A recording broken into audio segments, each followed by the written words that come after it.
Your Invisible Power by Genevieve Behrend. Chapter 1. Order of Visualization.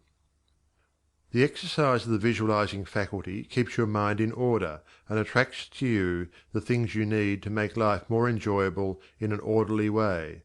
If you train yourself in practice of deliberately picturing your desire and carefully examining it, you will soon find that your thought and desires come and proceed in more orderly procession than ever before. Having reached a state of ordered mentality, you are no longer in a constant state of mental hurry.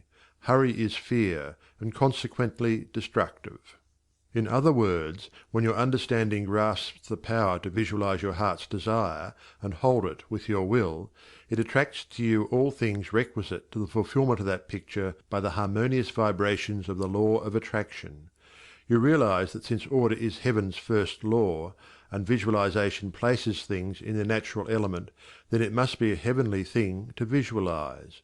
Everyone visualizes, whether they know it or not. Visualizing is the great secret of success.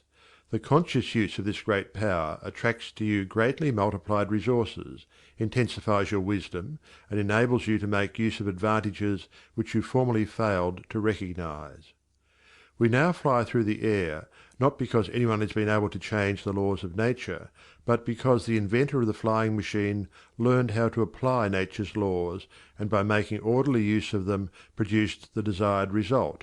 So far as natural forces are concerned, nothing has changed since the beginning. There were no airplanes in the year one, because those of that generation could not conceive the idea as a practical working possibility. It has not yet been done, was the argument, and it cannot be done, yet the laws and materials for practical flying machines existed then as now. Troward tells us that the great lesson he learned from the airplane and wireless telegraphy is the triumph of principle over precedent, and the working of an idea to its logical conclusion in spite of accumulated testimony of all past experience. With such an example before you, can you not realize that still greater secrets may be disclosed? Also, that you hold the key within yourself with which to unlock the secret chamber that contains your heart's desire? All that is necessary in order that you may use this key and make your life exactly what you wish it to be, is a careful inquiry into the unseen causes which stand back of every external and visible condition.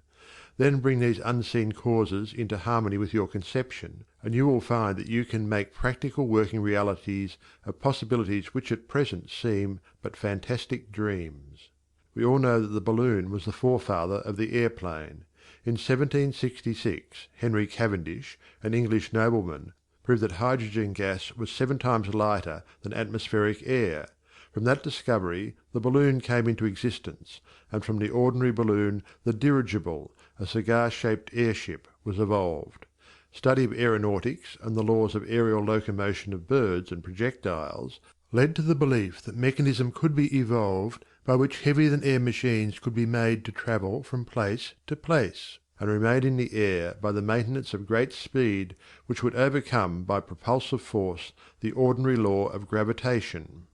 Professor Langley of Washington, who developed much of the theory which others afterwards improved, was subjected to much derision when he sent a model airplane up, only to have it bury its nose in the muddy waters of the Potomac.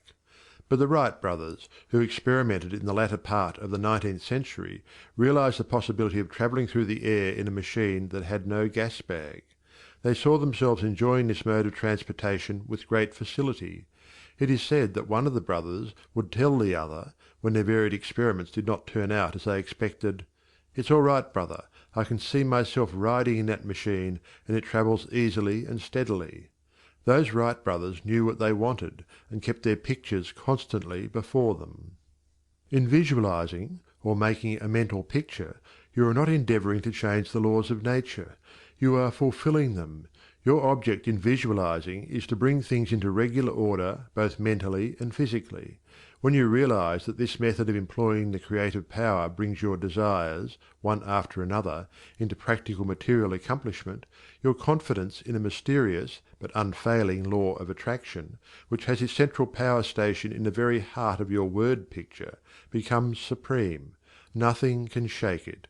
You never feel that it is necessary to take anything from anybody else. You have learned that asking and seeking have receiving and finding as their correlatives. You know that all you have to do is to start the plastic substance of the universe flowing into the thought molds your picture desire provides. End of chapter 1.